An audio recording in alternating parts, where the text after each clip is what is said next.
Connecticut, the state that invented the submarine, the helicopter, the hamburger, the wiffle ball, and Pez. On our license plates, though, there's a very simple statement. It says, Connecticut, the Constitution state.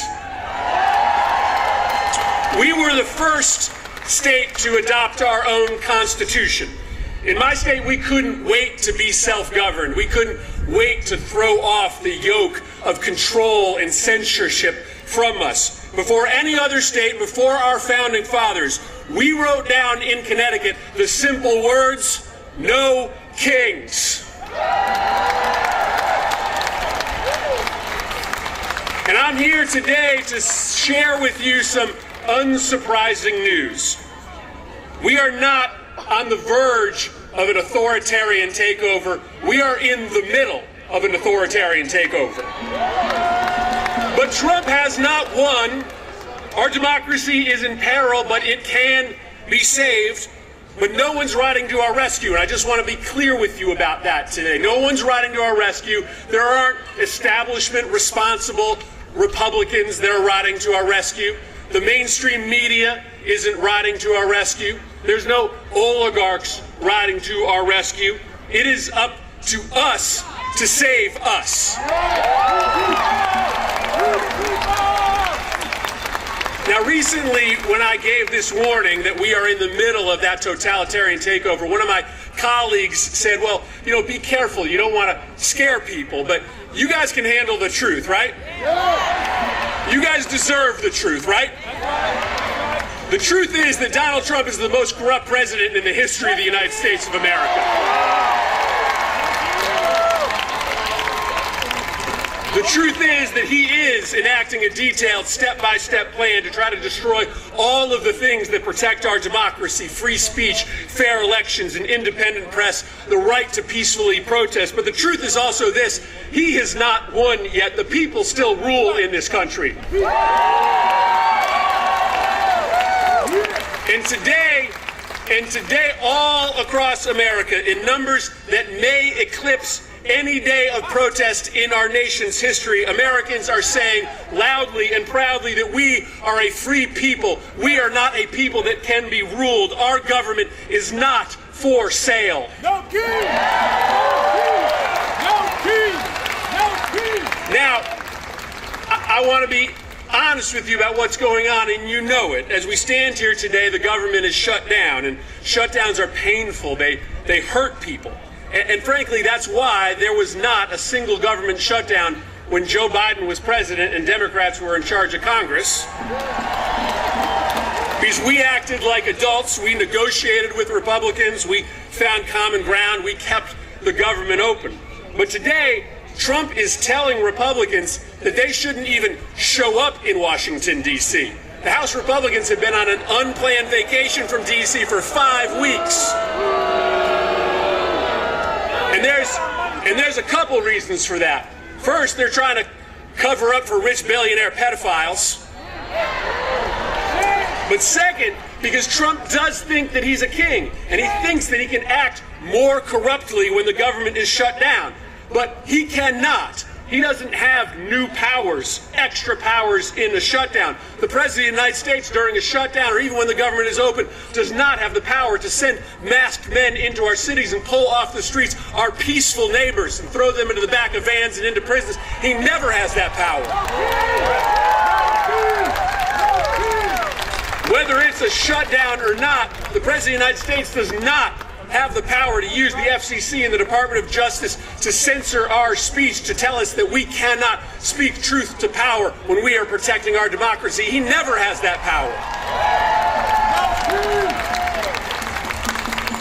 And let me just say that I'm very proud of my Democratic colleagues who have drawn a line in the sand.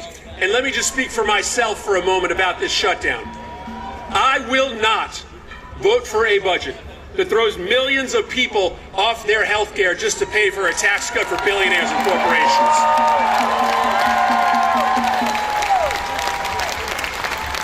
And I will not vote for a budget that doesn't put some serious checks on President Trump's destruction of our democracy. In fact, no Democrat has a moral obligation to vote for a budget that just pays the bills for Donald Trump's political witch hunts. So this is a moment for the people who work with me in this Capitol to draw a moral line in the sand. And this is a moment for all of you to stand up and speak up. Listen, President Trump thinks that he can bully us into silence. He thinks that he can intimidate us into sitting this fight out. But judging by the number of people here today, judging by the number of people standing up all across this country, he thinks he can silence us, he thinks he can bully us, but he cannot and he will not.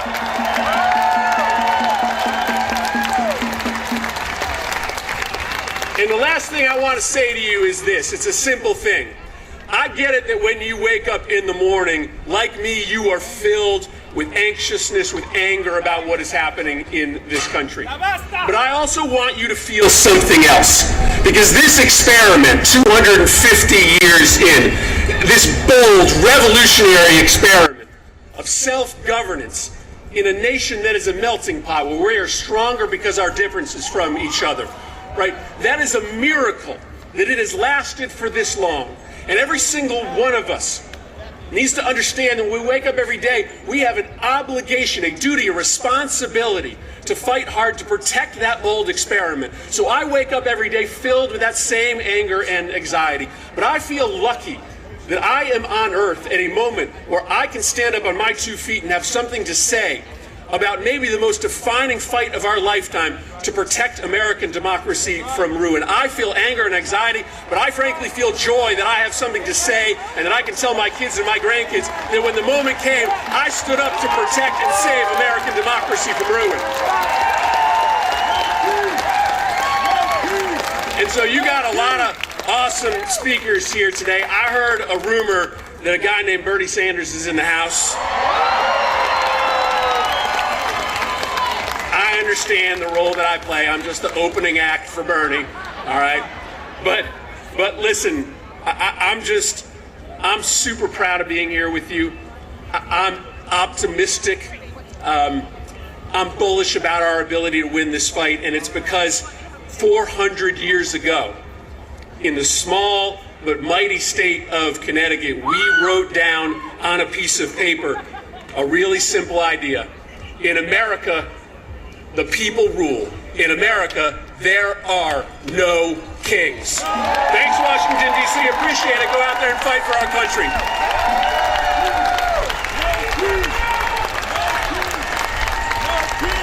And now, let's give a warm No Kings welcome to Mehdi Hasan, founder and CEO and editor-in-chief of the new media company, Zeteo.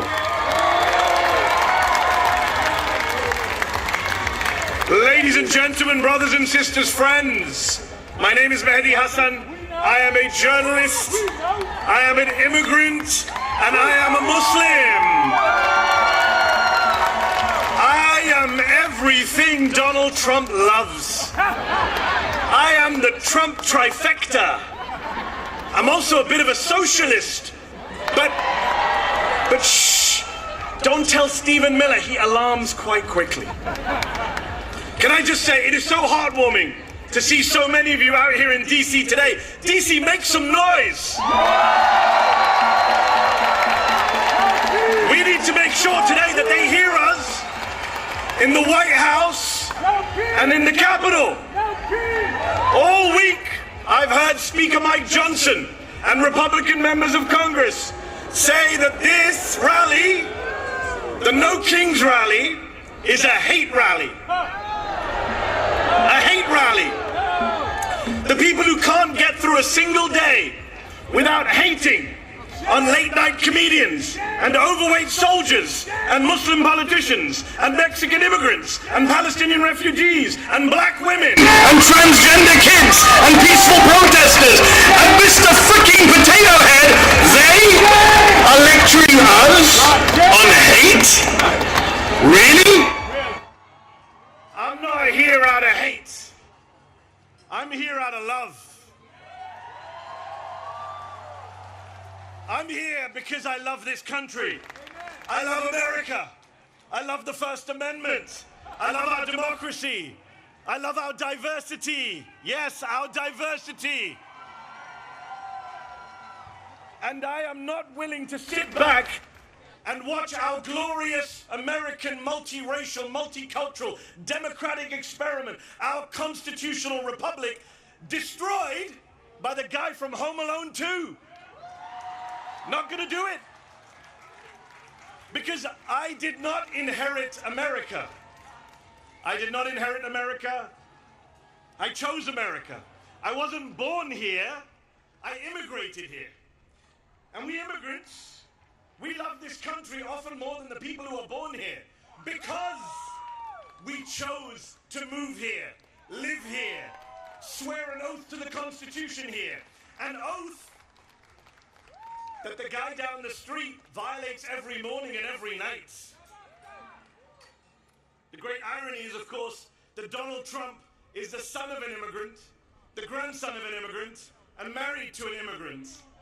In fact, 2 of his 3 wives were immigrants, proving yet again that immigrants will do the jobs that even Americans are not willing to do.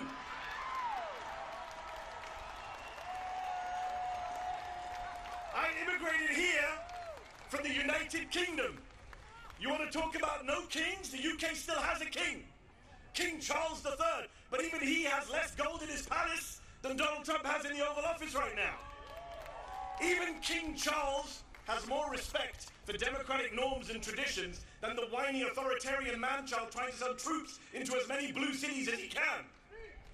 This is a president who says he wants to be a dictator, but only for a day.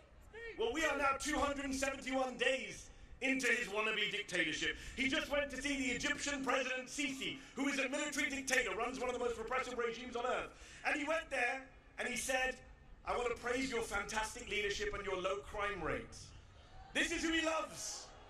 This is the autocratic leader he aspires to be. And of course, he was in Egypt hailing his Gaza peace plan, which is a ceasefire, yes, but not a peace plan. Donald Trump, the man who uses Palestinian as a pejorative, as a slur, has no plan for Palestinian freedom, no plan for Palestinian statehood, no plan for justice for the Palestinians who have been massacred and starved and genocided and ethnically cleansed for the past 2 years, including the past 9 months of his presidency. Meanwhile, Israel for the past week has violated the ceasefire again and again, killing Palestinians with impunity. Yesterday they killed 7 Palestinian children during the ceasefire. There is no peace in the Middle East because, as Dr. King said, peace is not just the absence of violence, it is the presence of justice. So these are dark times. Genocide abroad, fascism at home. Which is why it's so crucial that we gather, we organize, we rally like this. We mobilize, we pluralize, we bring people into the tent. We register voters, we defend voters, we become voters if we're not already. And you know, they say we don't reach out to the other side. We don't reach out to conservatives or Republicans, that we're in an echo chamber. Well, let me say to every Republican and conservative watching, aren't you the ones who said no more big government, no tyranny in America? So if you believe that, what are you doing defending masked federal agents in unmarked cars, bundling people off of the streets, including American citizens, and disappearing them? How are you okay with that? And if you're not okay with it, then come over to our side. The side of the Democrats. The small d Democrats, not the big D Democrats, not the Democratic Party. Those of us who are from all parties and none. But those of us who care about saving America so that we can get to our 250th birthday and still be free when we reach 250 years. Come over to our side. The side of no crowns, no thrones, no kings. The side of freedom, of liberty, of the Constitution. The First Amendment, the Fourth Amendment, the 14th Amendment, the 22nd Amendment, which says 2 terms means 2 terms. And if you're not worried about Donald Trump trying to stay on for a 3rd term, you should be. He's literally selling merch So I worry about free and fair elections in 2028. But then I say, why should I worry? I see all of you here today. What is there to worry about? We here today are not spectators. We are citizens. We are not bystanders. We are proud and patriotic Americans. And we Americans, we the people, will not allow our country to be taken over by demagogues and dictators. We will not stand for it. So let me ask you this. I need to hear you. Are you willing? Are you willing? Answer this. Are you willing to sit back and let Trump shred our freedoms?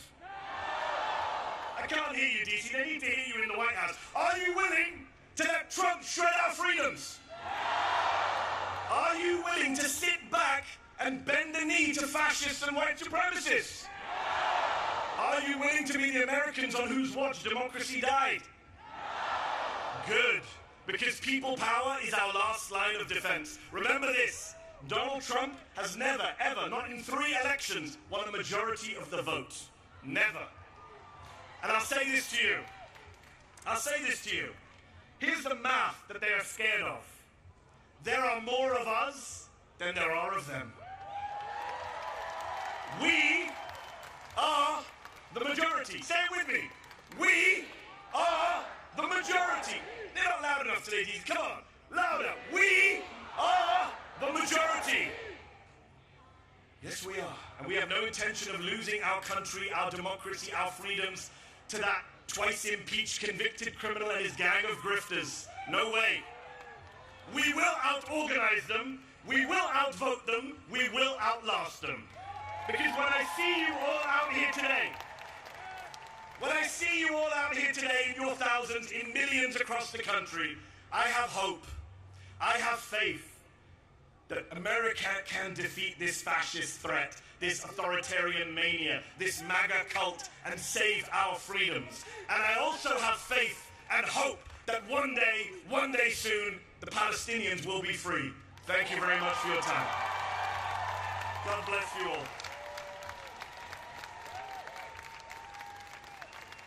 Ladies and gentlemen, let's give a warm Washington, D.C. welcome to Deirdre Schifeling, Chief Political and Advocacy Officer of the American Civil Liberties Union, who leads the ACLU's policy, campaigns, and organizing work to fight for civil rights and liberties nationwide. And Sarah Parker, Executive Director of Voices of Florida. Hello, everyone. Hello, DC. You look so beautiful. I wish you could see yourselves from here. You look amazing. You look powerful. I'm Deirdre Schifeling. I'm the Chief Political and Advocacy Officer for the ACLU, the American Civil Liberties Union, and a proud Washingtonian. I'm so thrilled to be here with you, my community, today, doing the most patriotic and American thing that we can do. Peacefully, lawfully protesting the Trump administration's abuses of power and exercising our First Amendment rights. After all, our country has a 250-year-old history of disagreeing in public, and we are not about to stop now. For more than 100 years, the ACLU has defended our country's freedom, especially the First Amendment freedom of speech. It's not just our opinion that everyone is entitled to their beliefs without fear of punishment. It's in our country's Constitution. It's the cornerstone of our democracy. Our basic American freedoms are not something that any president can take away from us. So why is Trump trying? What is he so afraid of? This moment is so much bigger than a political disagreement. It's about standing up for our rights and the future of democracy. The democracy we want is a country of freedom, a country of equals, a country of due process and laws that apply to everyone.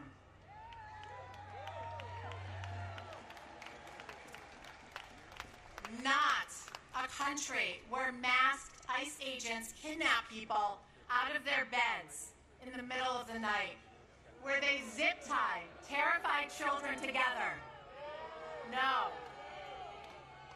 Not a country that tells schools and universities to teach ideology instead of facts. And certainly not a country that sends armed troops into our cities to scare us into silence. I refuse to allow that version of our country to take hold, and I know you do too. The courage that we are creating here today across the nation is contagious. It's powerful, and it's exactly what they're afraid of.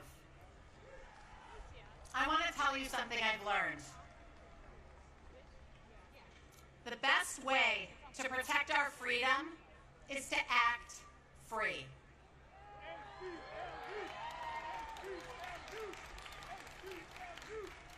I was in my hometown of Buffalo, New York, a couple months ago, and I saw a new billboard up from the Buffalo Public Library. It said, "Free people read freely." Free people read freely. 4 words. I was so struck by the simplicity and the power of that statement, and by the fact that the public library felt the need to make it. Free people read freely. They think freely. They protest freely. They act free.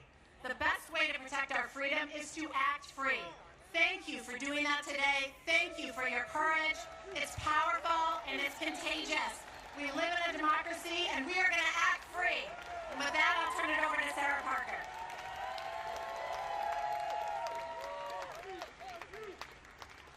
My name is Sarah Parker, and I'm the Executive Director of Voices of Florida and a National Coordinator with 5051.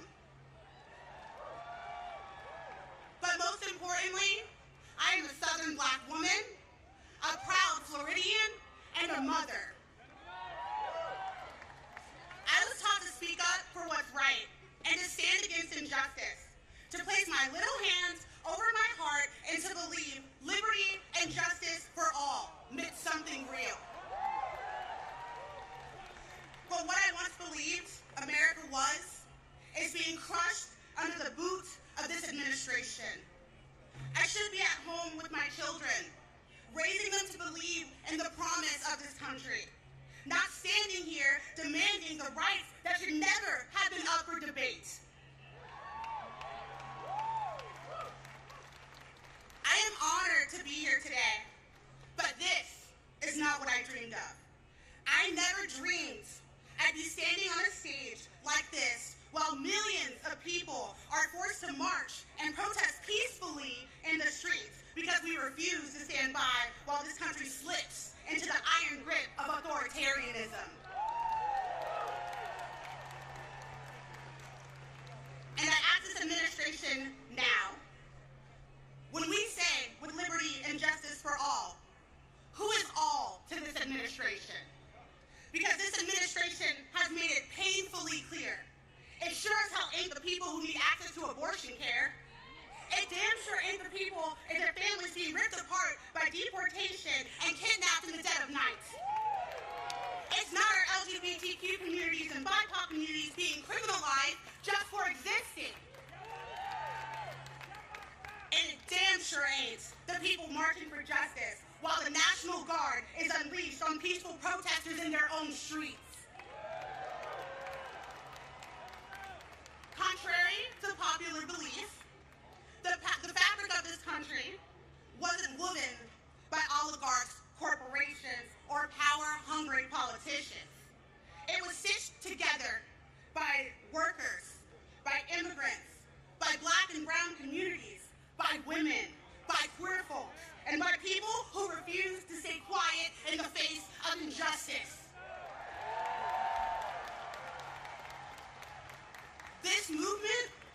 made by the people. This movement, No Kings, was named by the people. This movement is the people.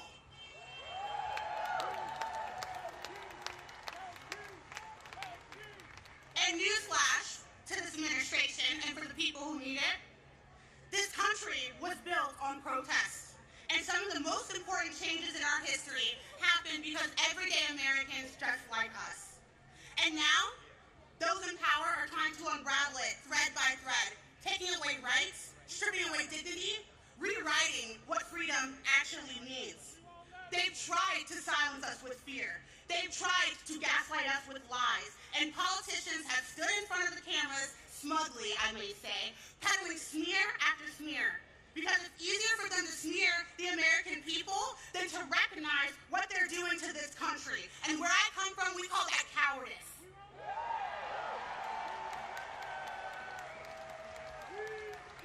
We refuse. I refuse to let this become our reality. It is our duty. It is our right as Americans to dissent when democracy is under threat. Let me be clear. Democracy dies when we are silent.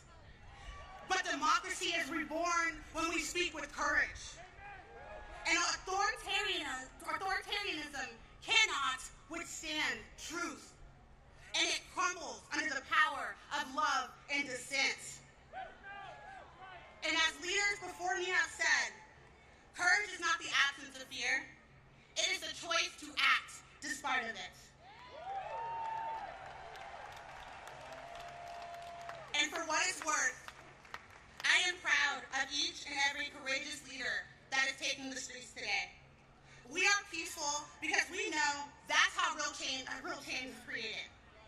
We are fighting because we love our communities and we love our country.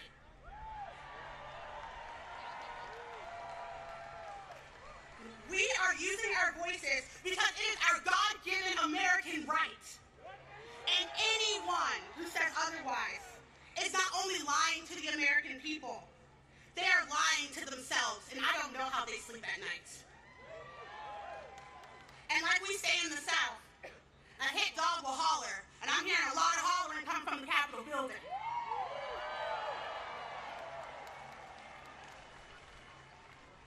The American people are pissed. And I would like to say before I go, I want to thank every last one of you. I want to thank all the organizers with 5051. I want to thank Political Revolution, who's a national partner. But I want to thank our children. I want to thank our teachers.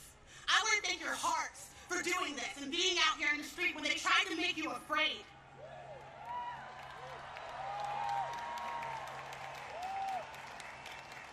The message today will be crystal clear and they won't be able to ignore it. There will be no kings in America. Not today, not tomorrow, not ever. Thank you.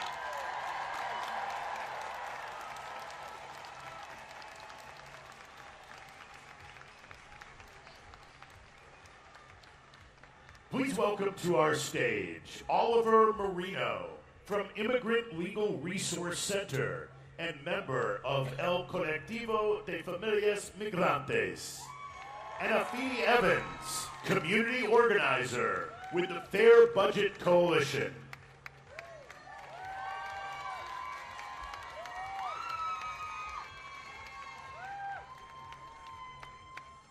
Thank you. Good morning. Earlier this year, as the Trump administration began its anti-immigrant attacks from the White House, the Colectivo de Familias Migrantes, a group of D.C. families and organizers, came together to find community and ways to protect each other. We knew what was coming and why we needed to fight back, organize, and take care of each other. In the last few months, we have witnessed mass ICE agents, National Guard, and D.C.'s own Metropolitan Police Department work together to abduct our community members.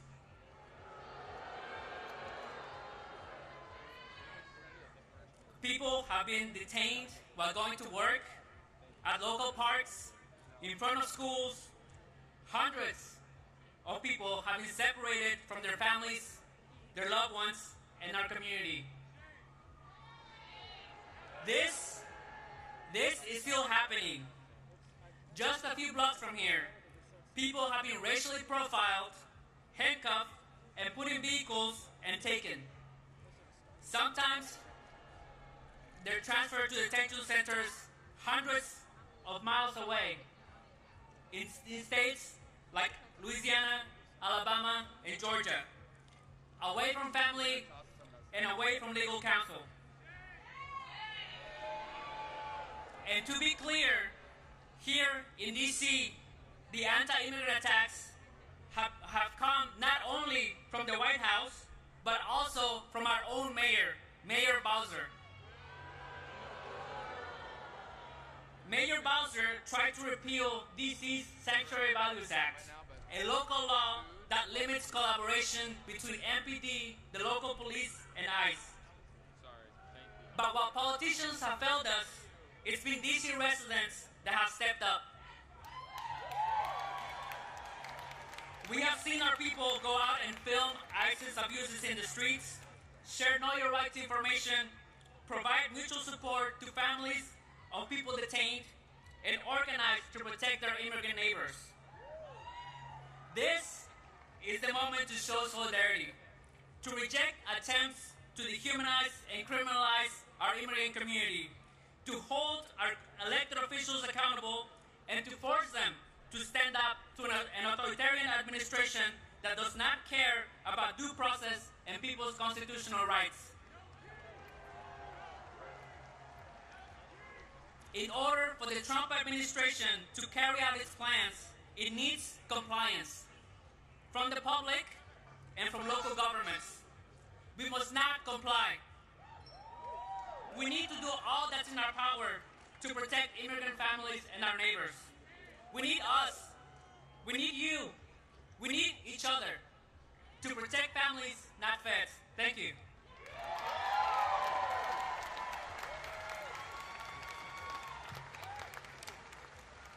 Peace, y'all. My name is Afeni, and I'm a community organizer with the Fair Budget Coalition here in D.C. And this is my appeal. In 1792, when the French monarchy was abolished, the people established a new republic. When that one didn't quite work out, it was a military dictatorship, yikes. It was abolished in 1848, and a second republic was established. But that one didn't quite fit. So the third republic was erected in 1870. That republic didn't smell right, though. So they tried a fourth republic in 1946. And the republic that we are witnessing right now in France was established in 1958. My fellow Americans, I'm here to tell you that the social contract in this country has been broken. Decades of movement work, progress, and struggle have been wiped out by Christian nationalists who seek dominion over every aspect of our lives. Long before ICE started terrorizing our streets, the police were gunning down black people in their homes, their cars, and in the streets in front of their communities. The construction of cop cities and the strengthening police state have threatened our urban centers for years. This current escalation in state violence is nothing more than an extension that the violence that marginalized communities have been bearing the brunt of. This republic was sold as our American dream. Home of the free, land of the brave. Yet, it has produced the outcome that we are currently experiencing. A system that edifies oligarchs and creates false monarchs. The society that we live in is what got us here. It is what brought us to this fever pitch, but we do not have to stay here. Now more than ever,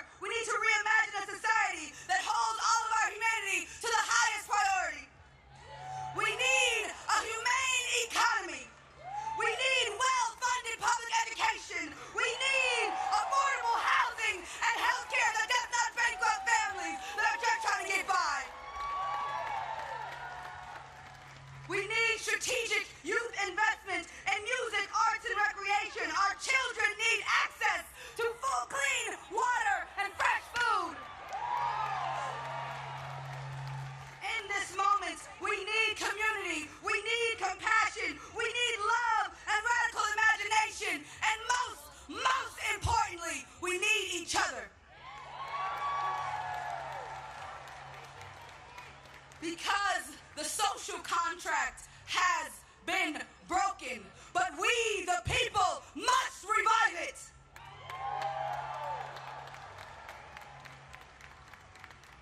We, the people, can be stewards for a land of the free. We, the people, can be brave and make this broken house into a home for all of us. Because we are the source of power in this country.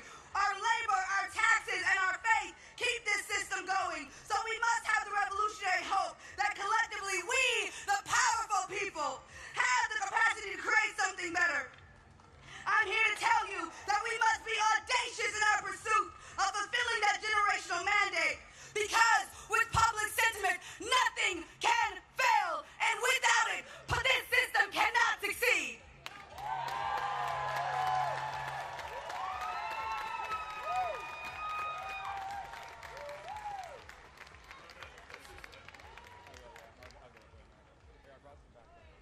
And now, welcome to the Snow King stage, an American science educator, engineer, comedian, television presenter, inventor, keynote speaker, and author.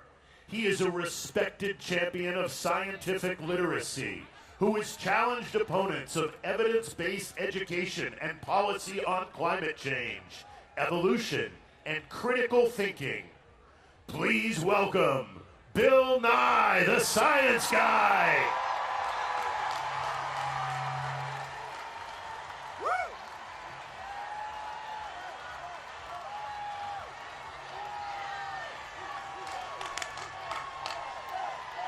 We love that song, Hello, D.C.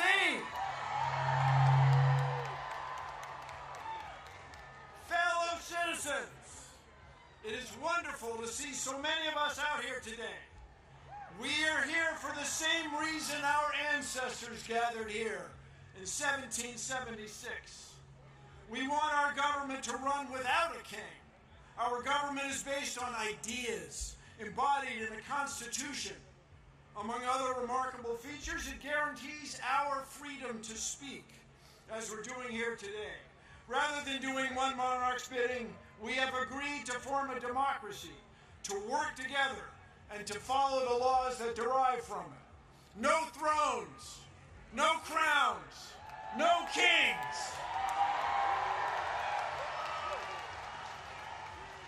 As many of you know, I am a native Washingtonian.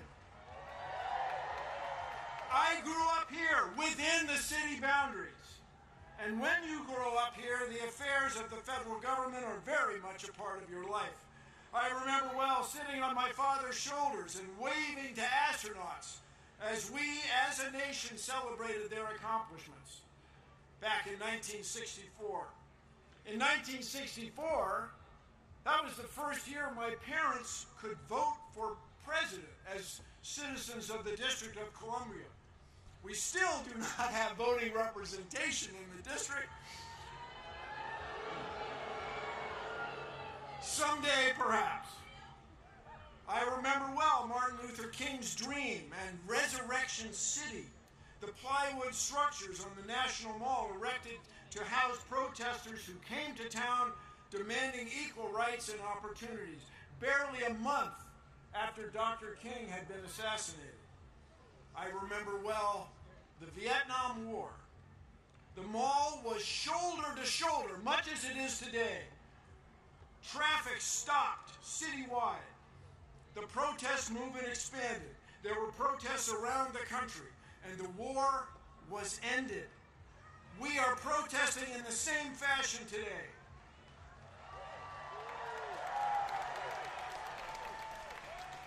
Only today, the stakes are higher.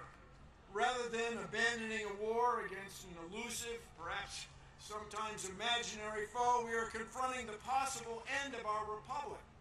We are here to tell our lawmakers that what's going on in our government is wrong.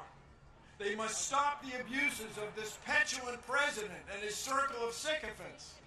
No thrones, no crowns, no kings.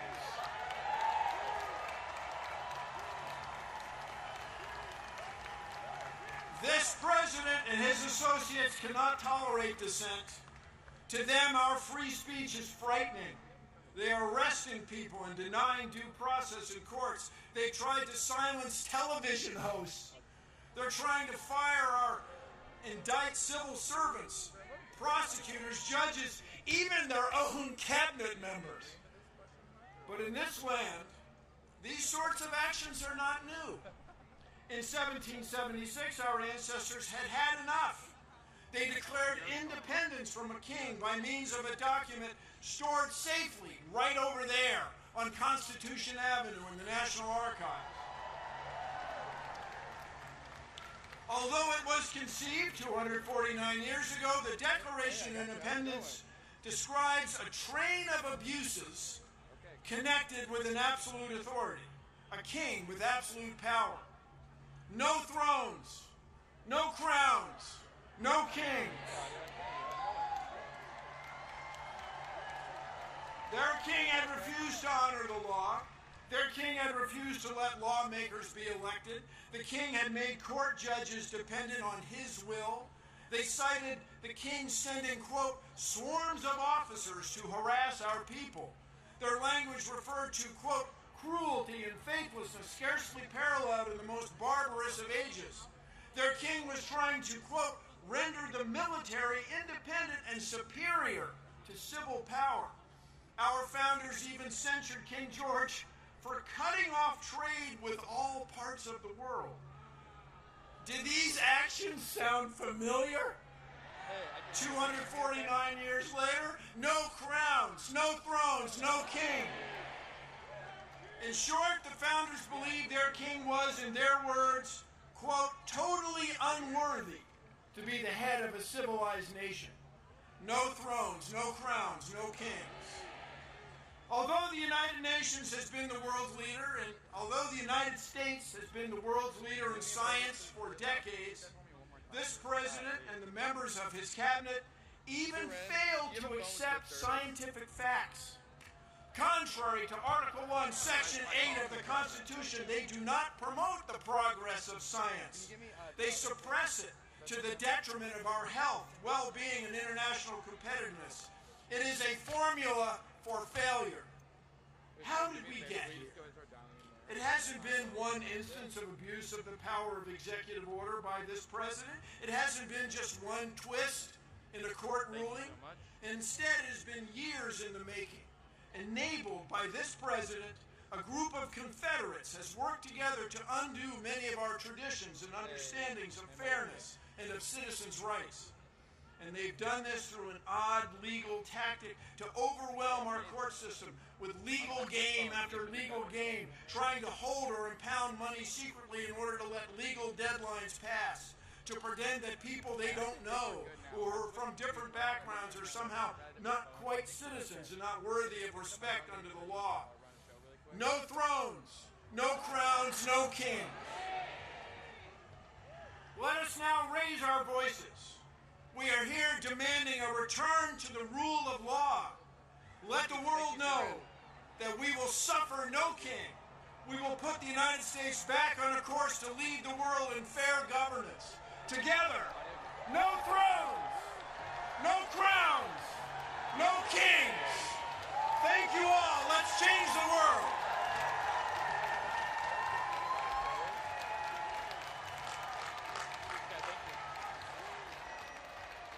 Ladies and gentlemen, now please welcome Ai-jen Poo, a care advocate and organizer who serves as Executive Director of Caring Across Generations and President of the National Domestic Workers Alliance and Care in Action, and Randi Weingarten, President of the American Federation of Teachers.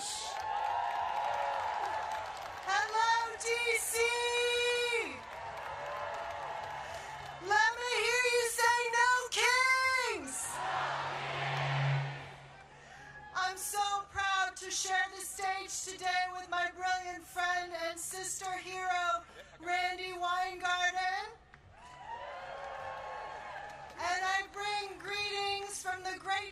of Chicago.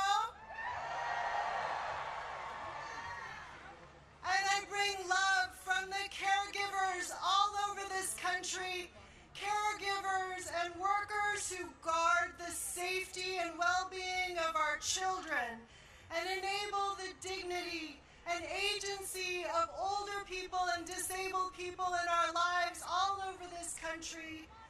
We are out marching in cities and towns all over this country today because we see what's happening.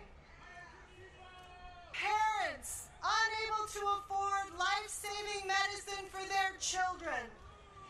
Caregivers losing their health care and their ability to take care of the people they love. Disabled people forced into institutions because their caregivers have been taken by ICE. Mothers violently torn from their children by armed, masked men with no due process. This administration has broken the law, lied, stolen our care, and is attempting to steal our constitutional rights and freedoms. They think that they will get away with it. They will not. There are no kings in America.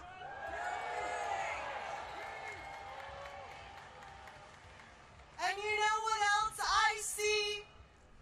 I see parents, caregivers, and teachers working together to make sure that immigrant children can go to school safely. I see unions and families organizing together and winning. In states like Michigan, where 32,000 home care workers just won a union. And in New Mexico, where child care is now free for everyone who needs it. It's the bravery of everyday people coming together to protect each other, to push for a good life for our families in America. We can win. We are the caring majority, and we are greater than the cruelty of wannabe kings. So let's remember the strength of our numbers today. Let's remember that we are not alone. We are the caring majority. And let us continue to be brave. Are you with me? Yes! Are you with me? Yes!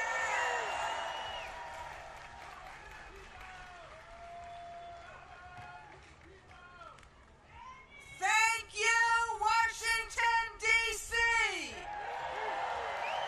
From up here, you cannot see the perimeter. There are so many people who want to fight for our democracy and say no kings.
now, this is your homework for the weekend, okay?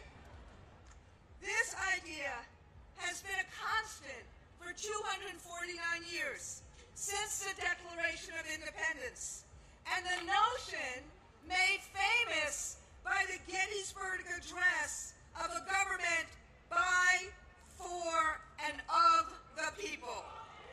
Say it again, by, for, and of the people. Now, we know the founders were not perfect, but they had one abiding principle, and that is and was that we as a nation should never, ever again be ruled by a tyrant or a king. That was as true today as it was back then. And that is why millions of people today from all walks of life are turning out at these thousands of events. Republicans, Democrats, independents, black, brown, white, this 68-year-old Jewish baby boomer, Muslim small business owners, Christian Gen Zers. This is, as I-Gen said, we are the majority of America. And what do we want? What do we want? We want the promise of America for everyone. We want a voice in our future. We are standing up in peaceful, patriotic protest, just like our founders called out. No thrones, no crowns, no kings. We are standing up because we don't want our streets militarized. We don't want our neighbors disappeared by masked Asians. We don't want our colleges forced to sign loyalty oaths. We don't want, what? We don't want public officials arrested on trumped-up political charges. And, this is a little different, we want our federal government to fix the healthcare crisis that was created by the big ugly bill Republicans passed in July. We want a president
Now please welcome the co-founder of the Black Votes Matter Fund and one of the leading voices on voting rights, Cliff Albright.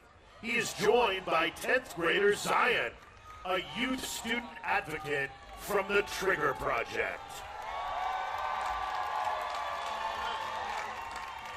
Good afternoon, everyone. My name is Zion Stewart. Good afternoon, everyone. My name is Zion Stewart, and I'm from W Street Southeast, better known as Traverse City. I grew up around a lot of trauma and violence like many kids in my neighborhood. I got connected to the Trigger Project through one of my mentors. Going through Trigger University, I felt something I never felt before. A safe space, people who believed in me, and a chance to learn the real causes and the disease of gun violence. More police doesn't fix what's really going on, it just adds more confusion and chaos. It doesn't heal our pain. It doesn't give us opportunities or make us feel safe in our neighborhoods. Saying fuck Trump or fuck ICE will be what he expects from me, but that's not what we need. What we need is prevention, support, and spaces where Black youth can thrive. If every home had the support it needed, if every community member was emotionally aware and mentally healthy, if schools didn't push us towards the prison pipeline, and if the city invested in me before the first time I was profiled, we wouldn't be here.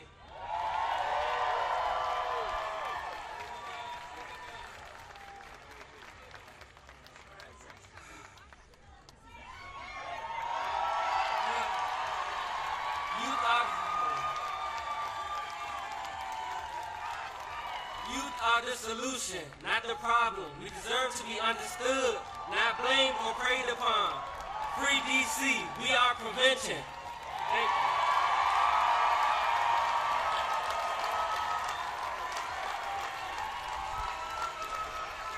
We're gonna give it up again for Zion.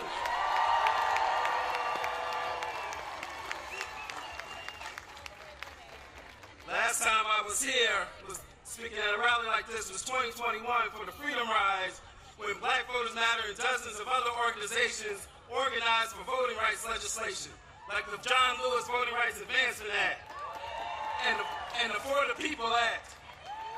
I got you, sis, and HR 51 DC Statehood. When I say DC, you say statehood, DC. DC. We organized for those voting rights because we knew that we'd be in a moment like this. A moment where we have a wannabe dictator and a do-nothing Congress trying to take away our voting rights, trying to cancel elections and purge voters from the rolls. We knew it was coming. Just this week, the Supreme Court heard a case that could put the final death blow to the Voting Rights Act. It could eliminate Black representation for Black communities, and it can create at least 19 seats that are currently protected by the Voting Rights Act would be eliminated by many of these red states. And this is happening at a time when we are seeing mid-decade redistricting in places like Texas and Missouri because we have somebody who wants to be a king. You have somebody who, just like he said to Georgia, go find me 11,700 votes. He's trying to tell these states, go find me 10 extra congressional seats, or 15 seats, or 20 seats. And this could create a permanent one-party rule at the expense of Black voters and Black communities. But like so many other issues that are rooted in anti-Blackness, that sickness won't just stay within the Black community, it affects this entire country. And so we join you in saying, no kings. But we gotta go beyond no kings, because the last time that call was made in 1776, 1/4 of this country's population was enslaved. And so we've got to go beyond no kings. We've got to recognize that they have used divide and conquer ever since that time in 76, or ever since 1619, to keep us divided, to divide those who were enslaved from those who were poor whites, to divide us from those indigenous brothers and sisters. They've been using that divide and conquer tactic, and they're still using it today to keep us divided, all of our communities. But I've got some good news for you, because what I know is this: if divide and conquer is one of the oldest tricks in the books, then by definition, one of the most revolutionary acts of resistance is simply to be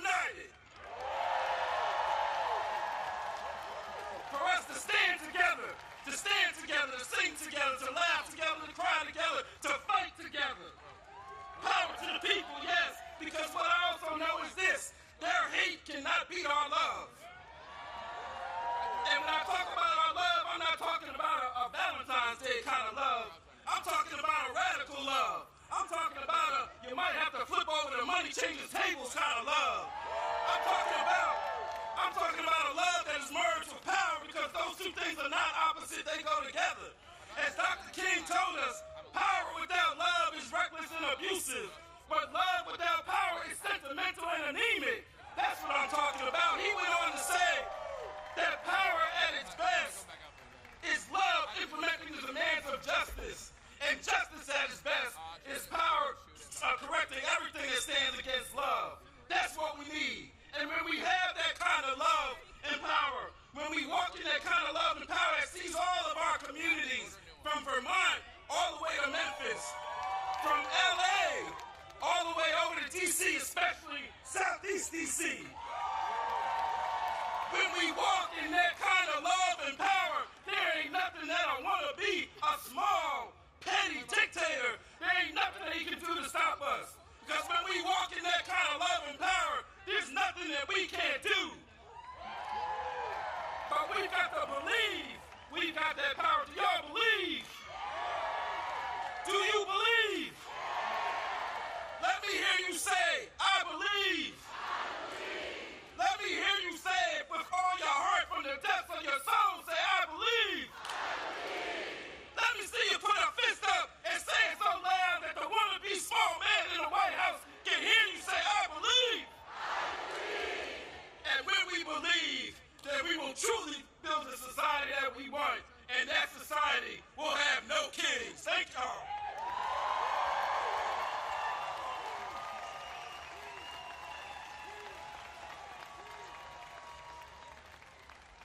Now please welcome Jay Brown, Chief of Staff for the Human Rights Campaign, and Shawn Skelly, former Assistant Secretary of Defense for Readiness in the Biden administration and co-founder of Out in National Security.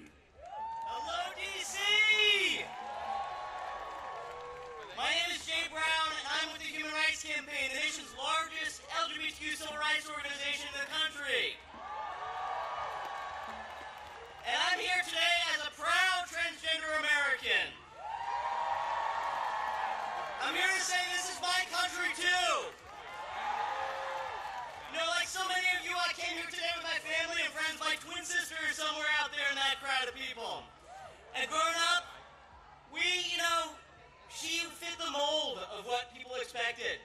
You could say I broke the mold, but our parents loved us just the same. You know, we didn't know anybody transgender. We didn't even know the word. But they gave us the love and the support that we needed to thrive, and now I'm a dad with an amazing family of my own.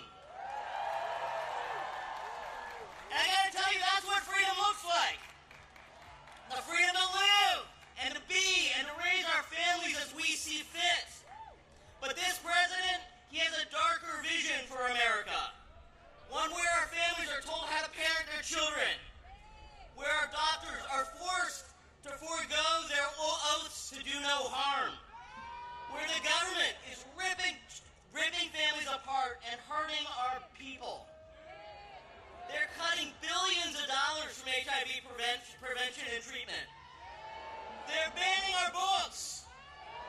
They're firing teachers who use a student's nickname. And they're firing gay workers who put a pride flag on their desk. But we're all here because we believe in a better America. We believe in a country where kids can get a quality education free from bullying. Where love is love. Where freedom is afforded to all and not reserved for the wealthy few. That is America at its greatest. That is our America. And on behalf of HRC's 3.6 million members and supporters, I'm here to say that America does not and will not ever have a king. The truth is, no one rally is going to save us. No court ruling, no single election will save us. We have to save ourselves. We have to build workplaces that are safe, classrooms that are welcoming, communities where we see each other not as our enemies, but as our neighbors. And we must country. That's what he wants. He wants us to be defeated. Are we going to be defeated? No. He wants us to be silent. Are we going to be silenced? No. He wants us to be scared. Are we scared? No. You know, we have the power to build a better tomorrow. LGBTQ plus people, we live in every zip code and are from every background. We were born here and we immigrated here. We come from red families and from blue families. And we are here to say that this is our America too. No one knows that better. No one knows that better than my friend and a tireless public servant who's on stage with me today. A true patriot who knows the cost of freedom. I'm proud to pass the mic to former Assistant Secretary of Defense for Readiness and our HRC board member, Shawn Skelly.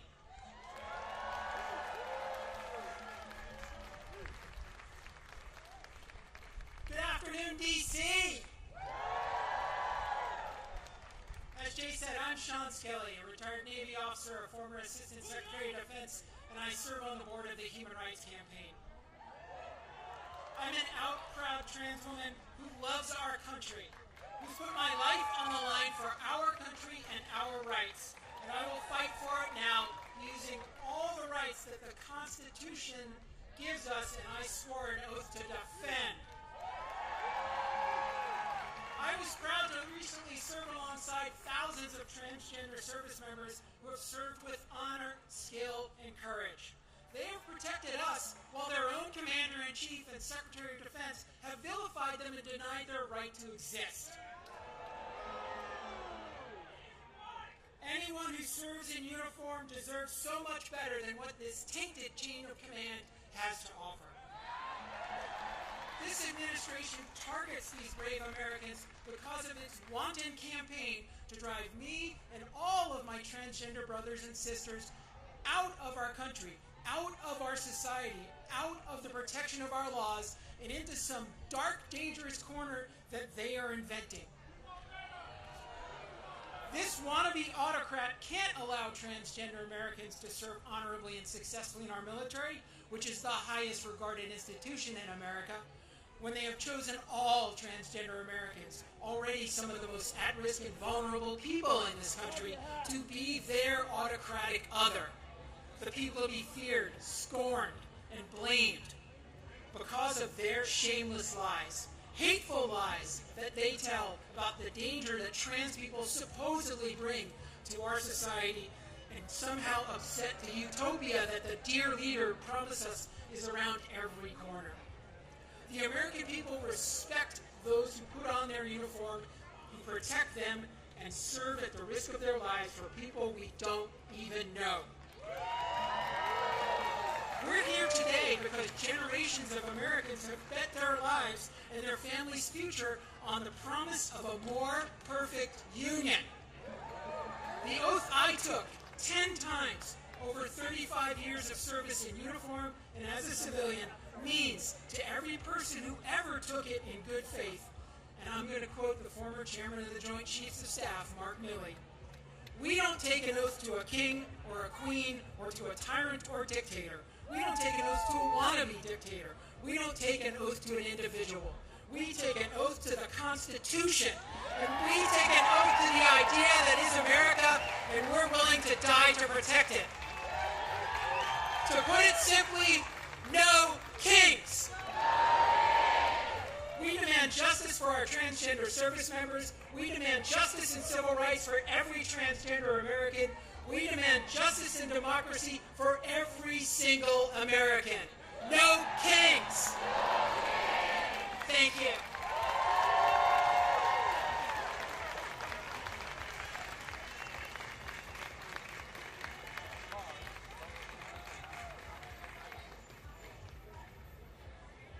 And now, please welcome to the stage, Nee Nee Taylor, Executive Director of Harriet's Wildest Dream, and Keya Chatterjee, Executive Director of Free D.C.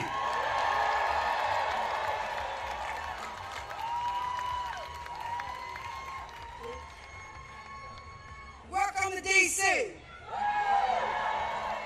I hear y'all say, welcome to D.C.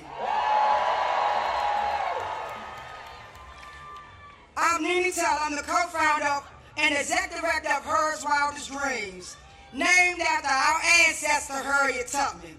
I am also the co-founder of Free D.C. I was born and raised right here in Southeast Washington, D.C.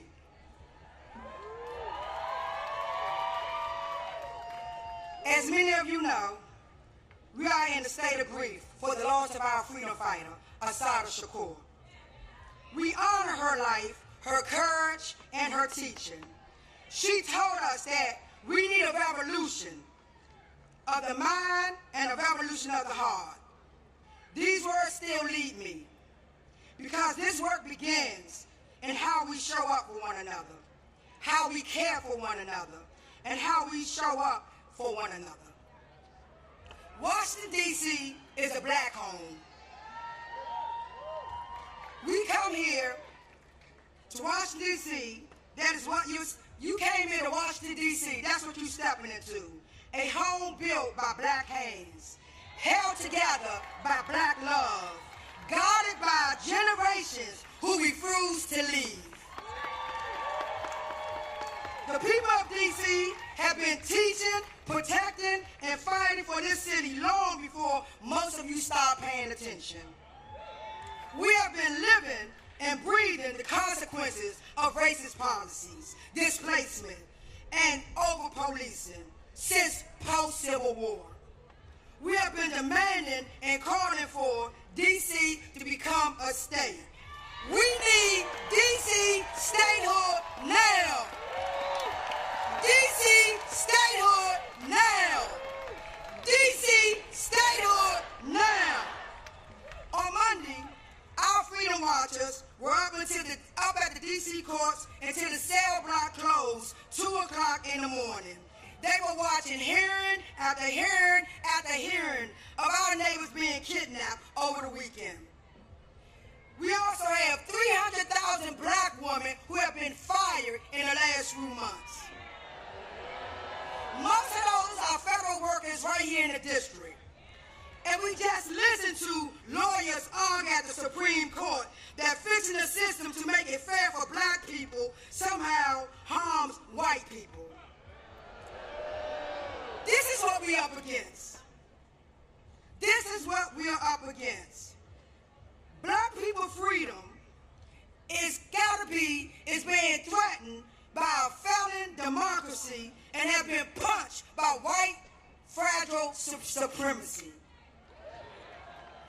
Here in D.C., we have been organizing, protecting, and building long before cameras arrived.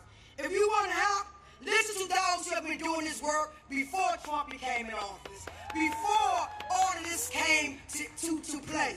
Listen to the ones that's been on the ground ever since 400 years ago. I see all of you right here, and y'all see me.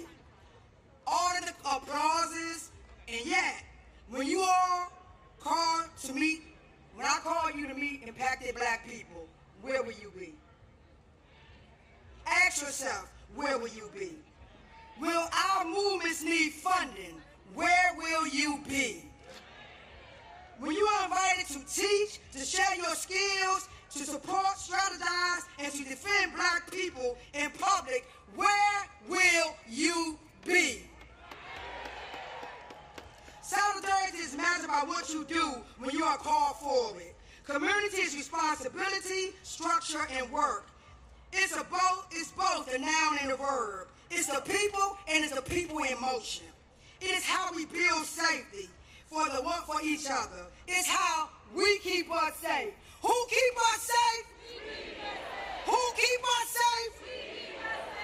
Black people have been carrying the moral weight of this world for generations.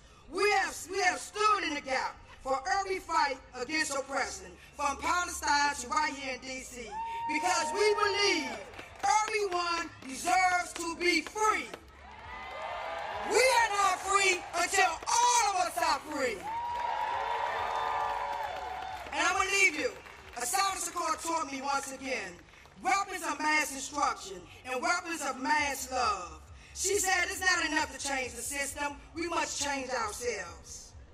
That kind of change requires that we hold the line for one another.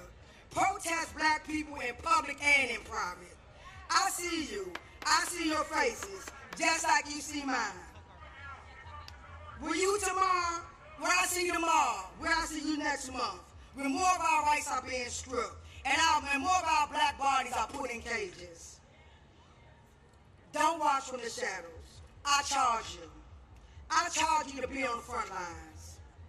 I charge you to fight. And we will not end because the day won't end with this stage when the stage come down and the cameras leave and you return home. The fight for our collective liberation is not contained to this presidio of the media attention today.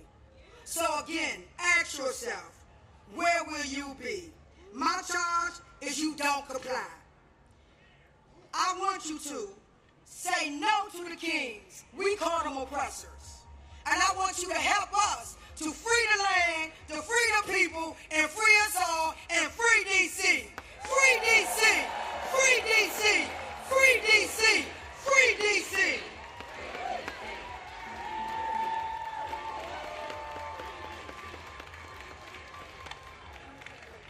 All right, my name is Keya Chatterjee. Thank you so much, Nee Nee. I am with Nee Nee, one of the co-founders of Free DC and the executive director of Free DC. And we are the movement to protect DC home rule and win lasting dignity for the 700,000 people of DC. Let me hear you, DC. Who out here is here today for a free DC?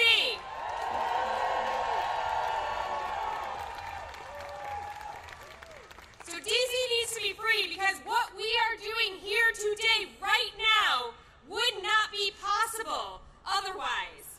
This president wants to silence dissent. He wants to silence protest. He wants to do that everywhere, and we saw him try to do that this week. President Trump and his allies lied about this very event that we are attending right now. He tried to get us all to stay away from here. But did we do that? Our right to protest is important everywhere, really it is, but there is nowhere that it is more important than here, in the capital of the country. We know what authoritarian rulers do. Authoritarians, they try to prevent dissent in the capital. They want to control capitals. They have tried to control capitals through the history of time and space because controlling a capital is a way to control a nation and a way to prevent the transfer of power. This president is no different from those authoritarians, and we saw that on January 6th, right? We saw that. And this president started attacking D.C. again the day he took office again. Today, we are in our third month of military occupation by armed forces from multiple other states in D.C. There are gangs of federal agents who are attacking our communities. And we've heard from so many people today that they've attacked our unhoused neighbors. They've attacked our immigrant neighbors. They've attacked black and brown neighbors. They've attacked our cultural institutions. They've attacked thousands of people who serve as federal workers. They've tried to take over our local police department. They put a disgraced Fox News host in charge of our local prosecutions. And on top of that, their allies in Congress are trying to pass dozens of bills, more than 24 budget riders that take away basic rights from the people who live in the capital of this country. This president is trying to instill fear among the people here. Exactly. We won't let him. We know better than that. We know better than that. We know what to do, right? We know what to do. The people of D.C. are joyful. If you could see what I see right now,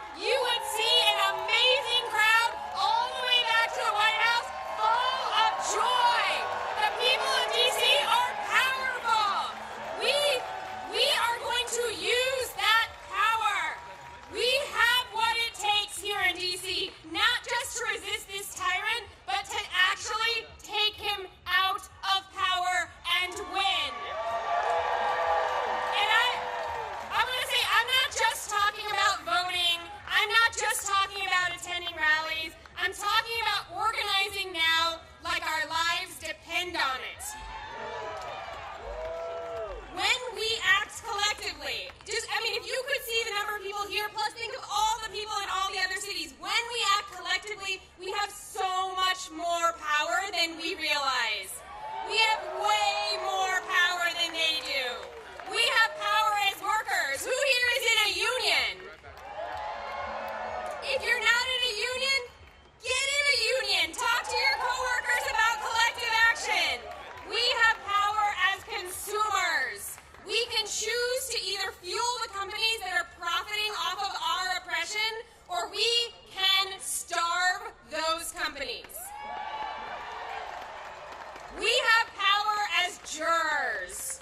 We have seen that these indictments they are trying to get, they are failing, right? Our people understand the assignment. We see that this administration's charges are unjust.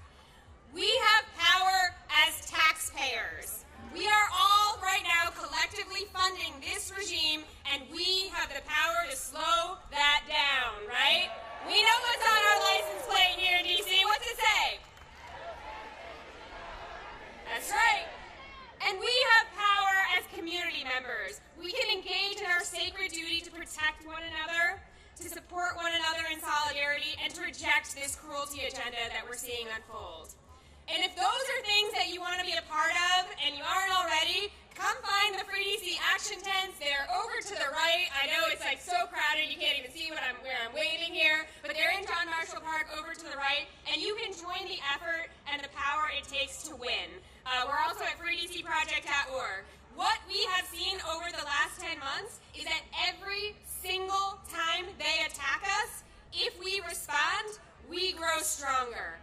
Every time they attack us, we grow more united, we grow our people, and we grow our resolve, and we learn what it takes to take them down. We're building unity, we're building power, and we are going to demand full power over our local money, our DC National Guard, our local laws, and ultimately, yes, we will be admitted as the 51st state of the United States of America. It is not going to be Canada, it's not going to be Greenland, it's going to be DC. And our entire national democracy will always be at risk until that happens, until we actually protect the capital of this country. And that means that everyone across this country needs a free DC. From Ward 1 to Ward 8, from Los Angeles to Chicago, from Memphis to Portland, we are more united now than we have ever been. We are united against deploying the military against our people. We are united against attacks on our democracy, and we are united against this agenda of cruelty that we are seeing unfold before our eyes. Together, we, the people here today, and all our friends we organize, we're going to bring it to an end. Free DC! Free DC! Free DC! Free DC! Free DC! Free DC!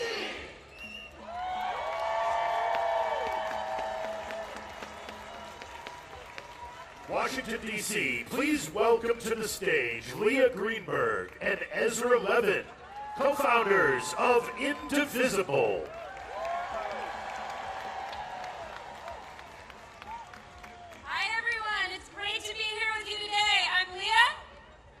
I'm Leah's husband.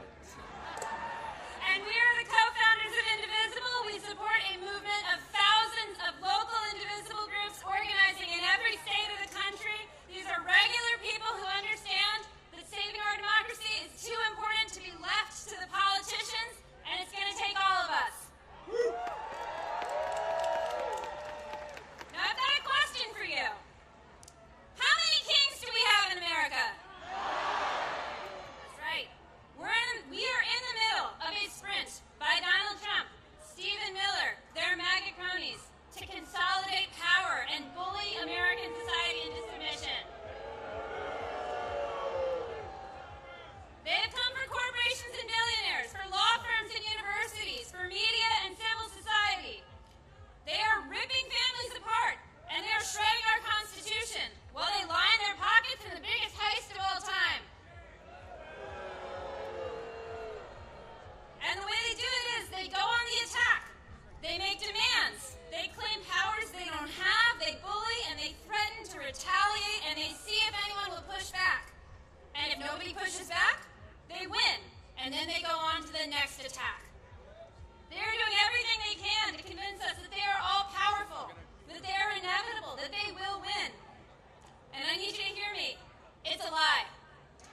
Woo! It's always been a lie. And the greatest danger we face is not Trump. It is how we, as a society, respond to this bullying, to this chilling effect.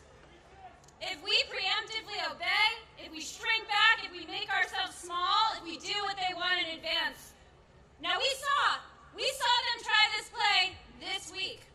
Mike Johnson, Stephen Miller, their cronies on Fox News. They have spent the last week on the attack against No Kings, smearing all of us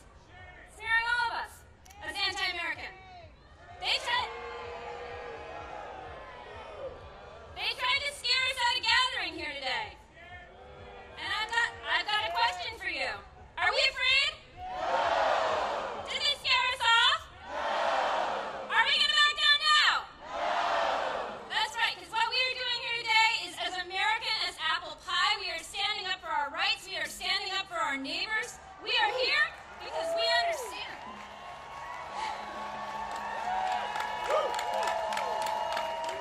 We are here because we understand that when a tyrant threatens your right to free speech, you call his bluff and you stand up. In every action and every day, we defy the regime. So I've got something to say to Mike Johnson, Speaker Mike Johnson, who spent all week smearing regular Americans. There are nearly a dozen No Kings protests happening across your district today. And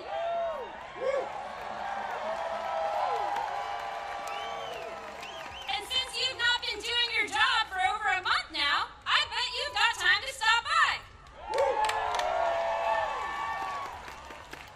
Leah Greenberg, everybody. My God. Look, Leah is my spouse. She's my partner. She's the co-executive director of Indivisible. She's the real strategic brains behind Indivisible.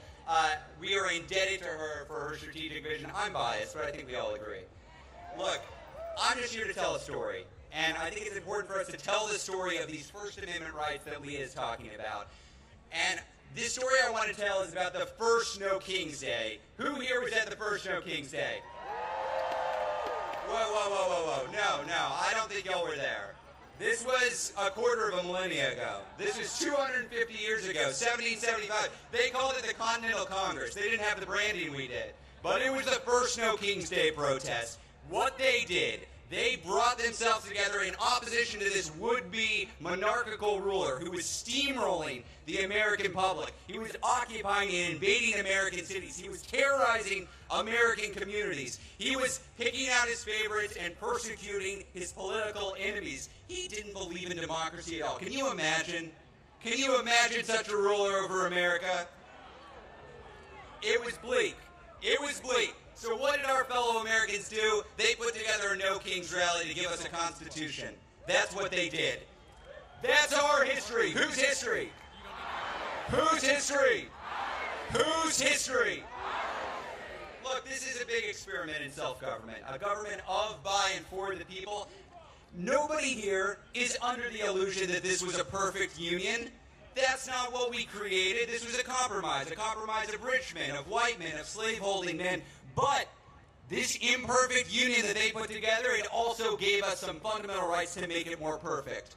Who has been using those rights? The abolitionists, the suffragists, the heroes of the civil rights movement, the leaders at Stonewall, the leaders in the Dreamer movement, and all of us here. All of us here.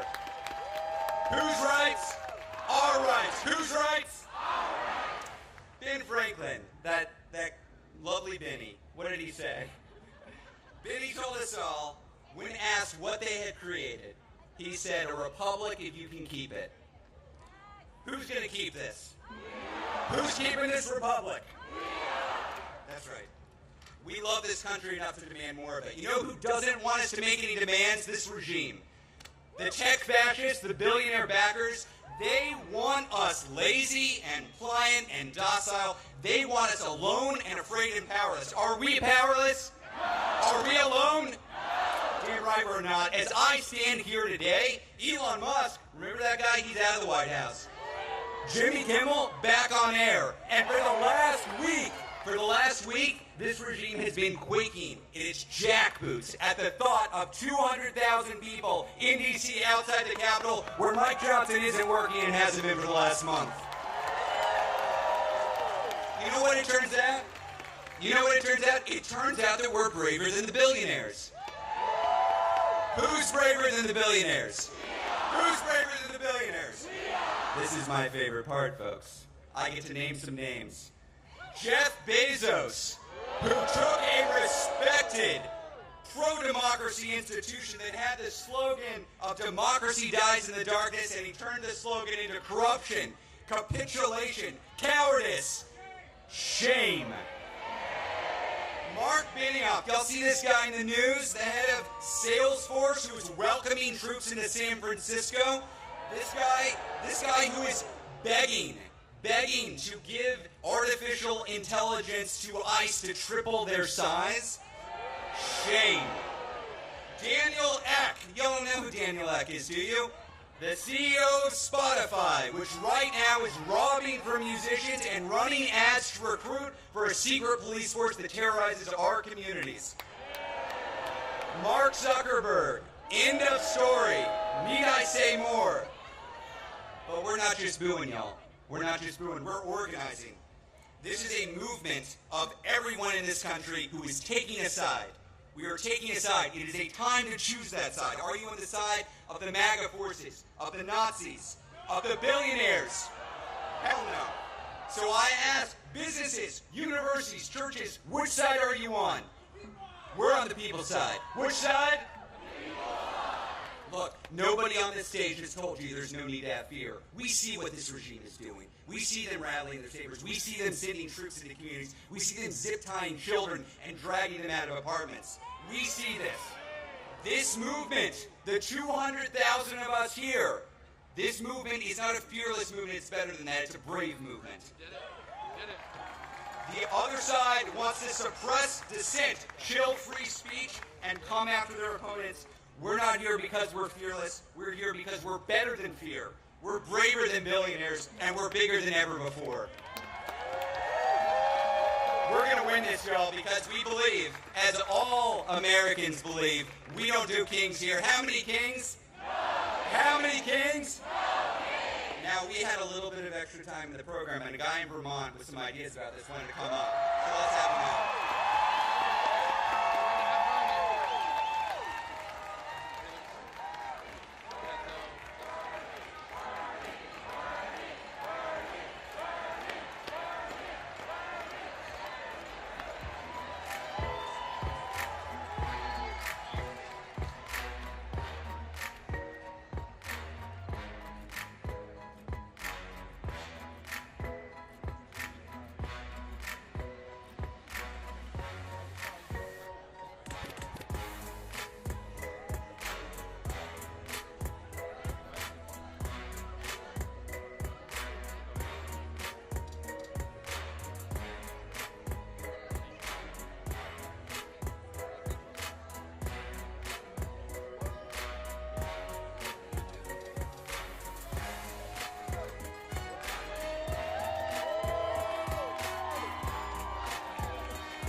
Washington, D.C.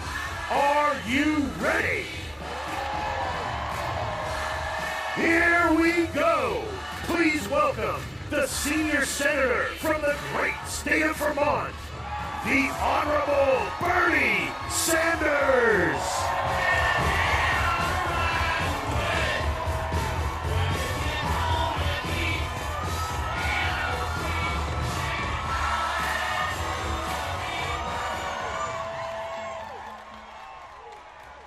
Thank you, Washington.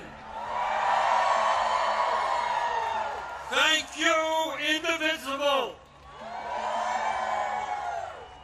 Thank you to the millions of Americans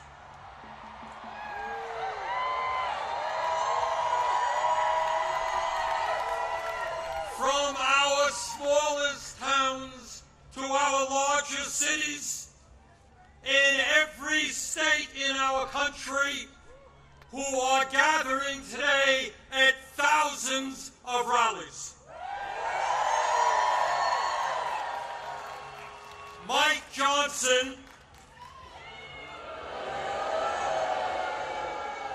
the Republican Speaker of the House, called these rallies Hate America events. Boy, does he have it wrong. Millions of Americans are coming out today not because they hate America. We're here because we love America.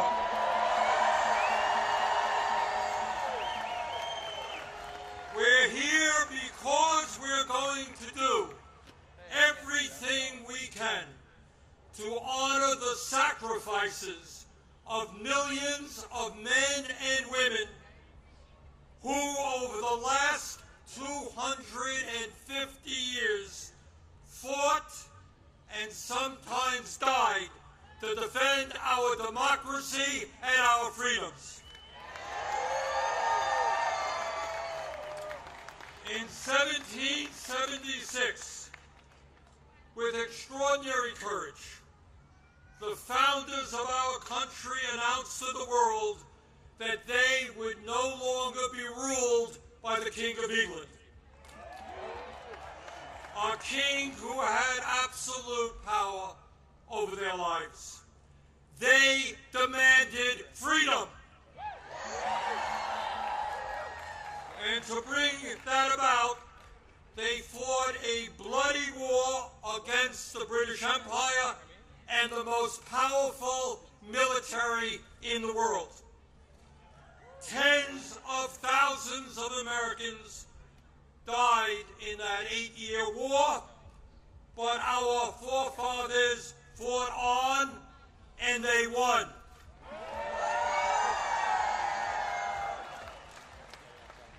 And in 1789, after winning that war, they did something extraordinary. They established the first democratic form of government in modern history. They said loudly and boldly to the entire world, no more kings. In America, they said, we the people will rule. And today,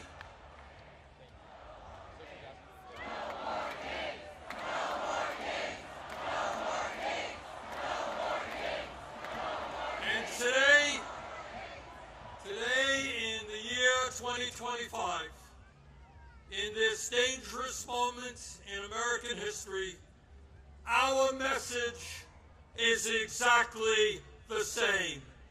No, President Trump, we don't want you or any other king to rule us. Thank you very much, but we will maintain our democratic form of society. We We will not move toward authoritarianism in America. We, the people, will rule.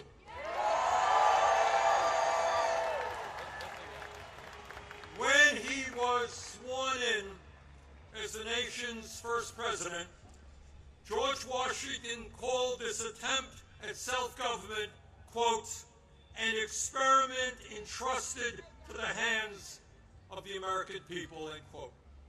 My fellow Americans, in an unprecedented way, that experiment is now in danger. It is in danger when we have a president who wants more and more power in his own hands and in the hands of his fellow oligarchs.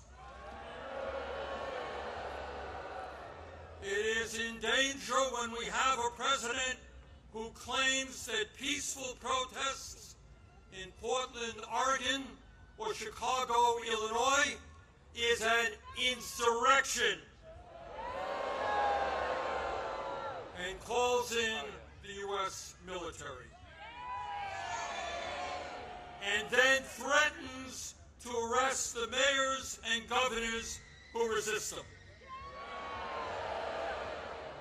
It is in danger when we have masked agents working for ICE, breaking down doors, throwing people into vans without due process, and taking them to God knows where.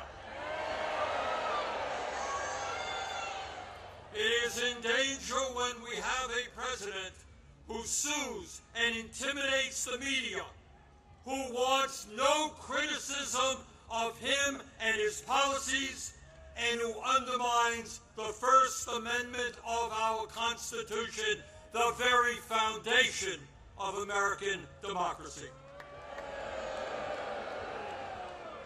Our country is in danger when we have a president who threatens to arrest or imprison political opponents who stand against him, including the Attorney General of New York State, a sitting U.S. Senator, and the Governor of California. It is in danger when we have a president who undermines freedom of thought and dissent at our colleges and universities, and who attacks law firms that oppose him in court. It is in danger when we have a president who threatens to impeach judges who rule against him.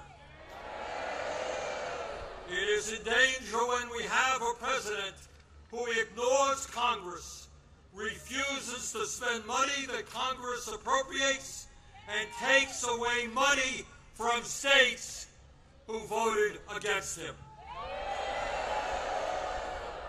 It is in danger when we have a president who demands that states redraw congressional maps to ensure that his chosen candidates win future elections. It is in danger when we have a president who illegally fires tens of thousands of federal employees right here in Washington, D.C.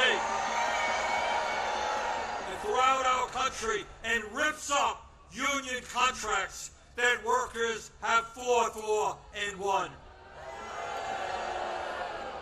It is in danger when we have a president who grossly violates the Constitution by accepting gifts from foreign leaders,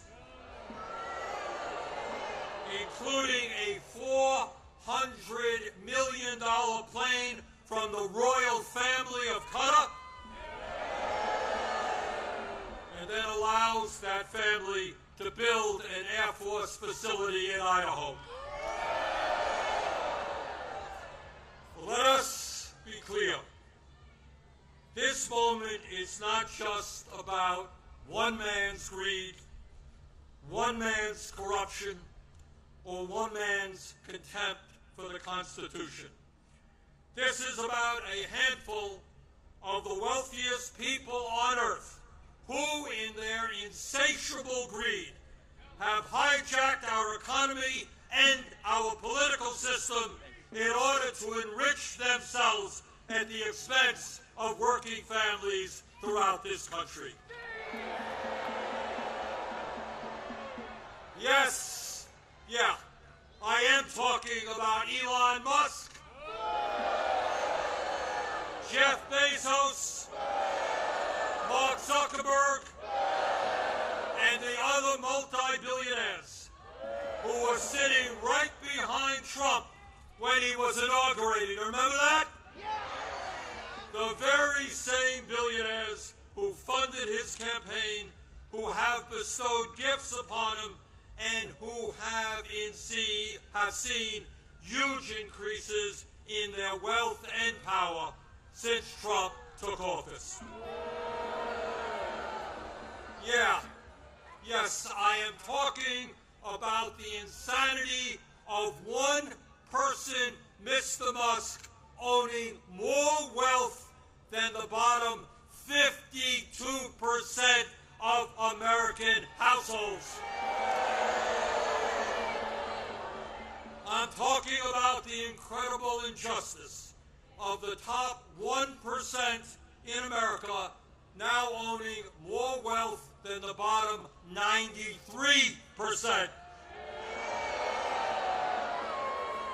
I'm talking about the richest people in America becoming much, much richer, while 60% of our people live paycheck to paycheck, struggling every day to pay their rent and mortgages, pay for child care and education, pay for their health care and prescription drugs, afford decent quality food for their kids, and maybe, just maybe, put aside a few bucks for their retirements.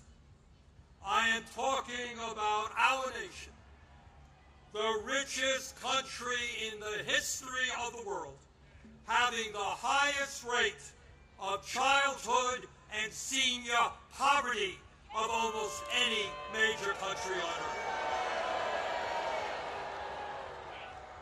I am talking about our great nation having 85 million Americans uninsured or underinsured, and 800,000 people who are homeless, including people a few blocks from here.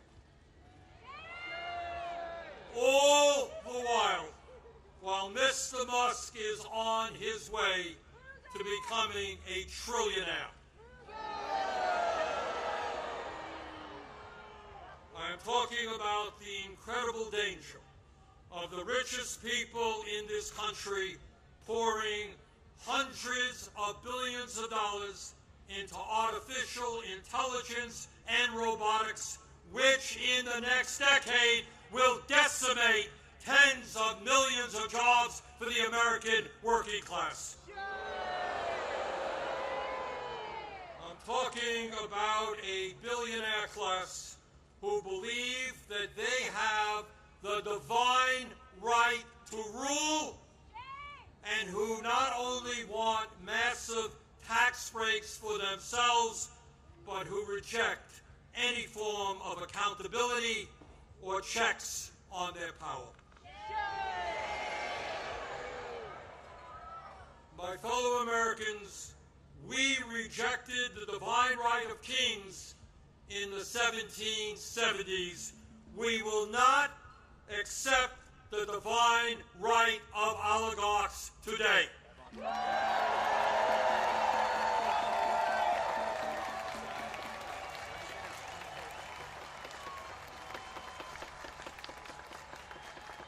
And now let's take a brief look at where we are today. Where we are today on the 18th day of a government shutdown, which is depriving millions of federal employees of the paychecks they desperately need and deserve. Let me cut to the chase and tell you exactly what this shutdown is all about. As a result of Trump's big, beautiful disgraceful bill, which made massive cuts to Medicaid and the Affordable Care Act. 15 million low-income and working-class Americans are going to lose the health care they desperately need to stay alive.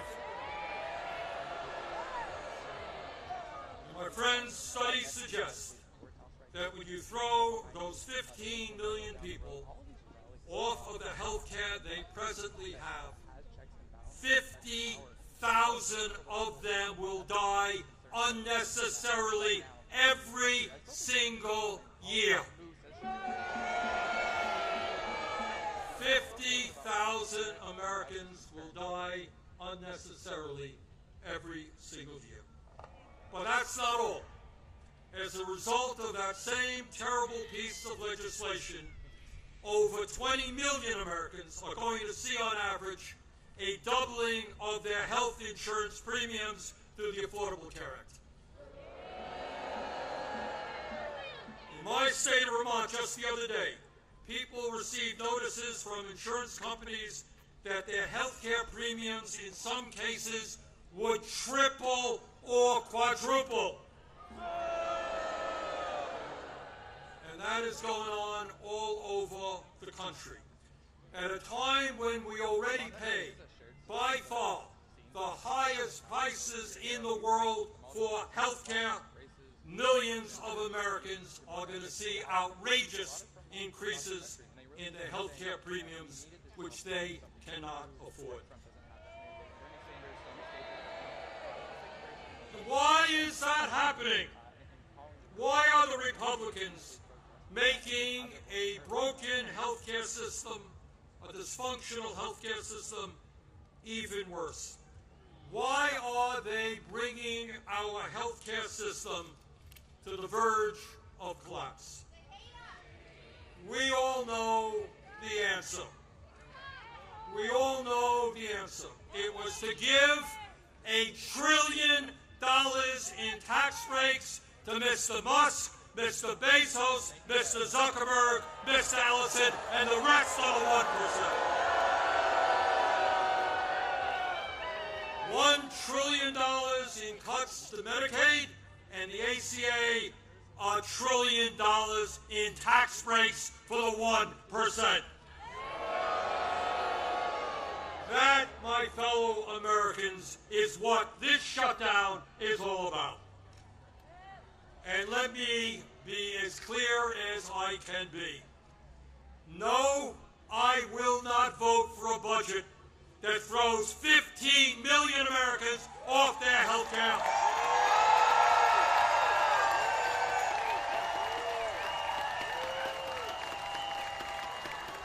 No, I will not vote for a budget that doubles premiums for 20 million Americans.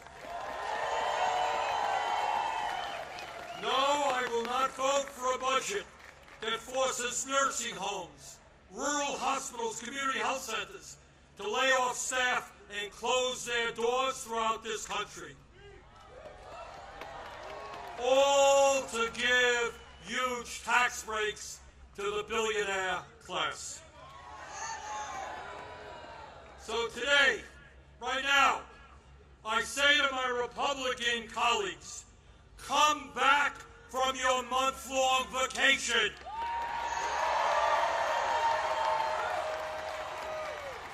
Start negotiating and do not allow the American healthcare system to be destroyed. End this shutdown.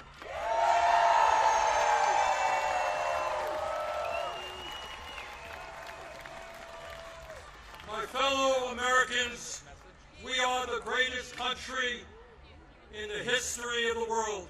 And when we stand together and don't allow demagogues to divide us up, there is nothing that we cannot accomplish. Yes, we can create a vibrant democracy by ending Citizens United and not allowing billionaires to buy elections. Yes, we can join the rest of the industrialized world and guarantee health care to every man, woman, and child as a human right. Yes, we can build millions of units of low-income and affordable housing and allow our younger generation to enjoy the American dream and own a home of their own. Yes, we can make public colleges and universities tuition-free and have the best child care and public school system in the entire world. Yes, we can expand Social Security so that every senior in our country can retire with dignity. Yes, we can raise the minimum wage to a living wage and guarantee every worker the right to join a union. Yes, we can lead the world in transforming our energy system away from fossil fuels and create millions of good jobs as we save the planet. Yes, we can guarantee that every woman in this country has the right to control her own body.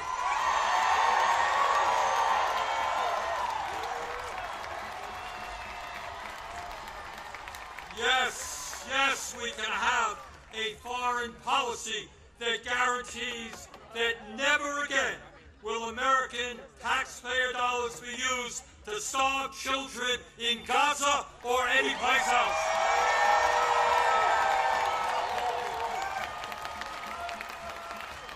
And now let me raise a question that I've been asked over and over again. You know, Bernie, great ideas, but how are you going to pay for them?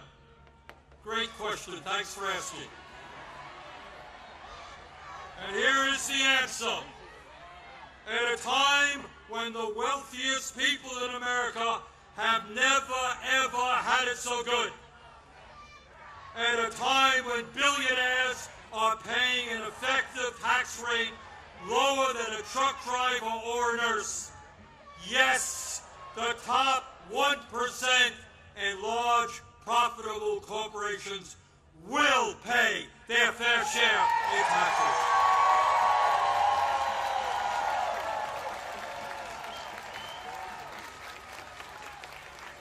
My fellow Americans, the establishment, including the corporate media and many of my colleagues in Congress, want you to believe that you are powerless.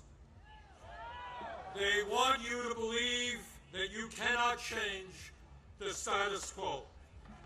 But that is a lie. Throughout the history of our country, when Americans have stood up and fought for justice, they have prevailed.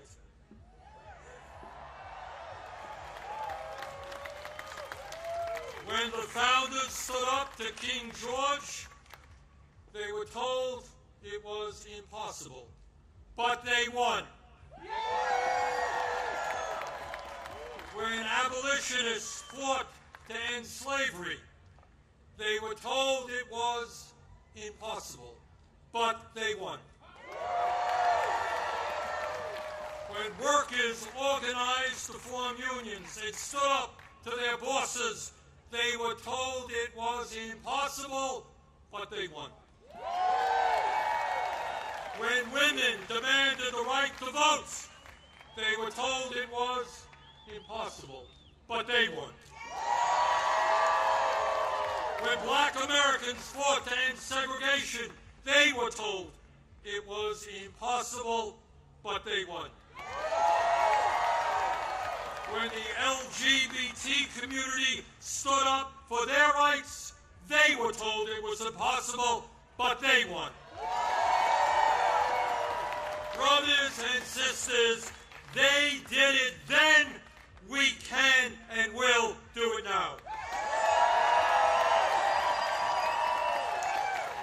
And how do I know that we will succeed?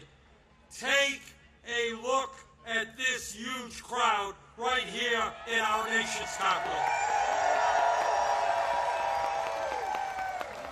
But it is not just here, as I understand it. Today, October 18th, 2025, there are more people out on the streets in more communities all over our country than we have ever seen in American history.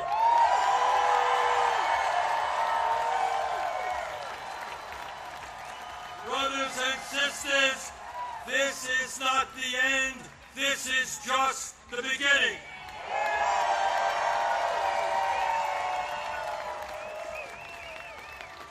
Together, when we stand united, when we don't allow Trump or anybody else to divide us up by the color of our skin or where we were born or our sexual orientation, when we stand together, we will create the kind of nation that you and I know we can become. We can and will create a nation devoted to freedom, justice, and democracy. Thank you all very much.